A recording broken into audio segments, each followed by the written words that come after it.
Terpergok nak maling seng yang tertumpuk di jabur rumah warga di Desa Celika Kayu Agung. Ketiga pelaku warga Kelurahan Jua-Jua ditangkap warga dan diserahkan ke petugas kepolisian.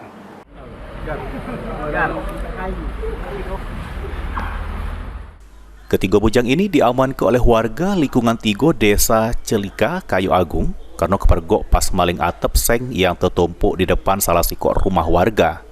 Aksi pelaku pertama kali diketahui oleh Kepala Desa Celika. Kades Celika, Kartiwan, yang dikonfirmasi jelaskan, berawal pas jam makan sahur dirinya dengar suara berisik dari halaman rumah di samping kediamannya. Kerasa curiga, dirinya selik dari jendela. Pasti selik, bener baik ada 3 tersangka lagi ngangkut seng dengan guna ke motor. Sehingga ketiganya langsung dijerit kemudian ditangkap. Kejadian itu lebih kurang jam 4 subuh kan, pas lagi makan sahur. Ada suara ini, kalau dikira mobil kan nyangkut di kena ada jalan jahat itu kan.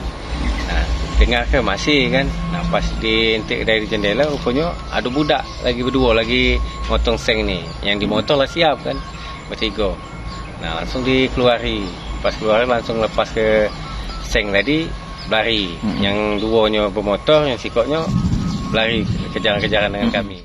Atas perbuatannya, ketiga tersangka pun selanjutnya diserahkan ke pihak kepolisian guna dilakukan proses penyelidikan lebih lanjut. Nopan Wijaya, PAL TV.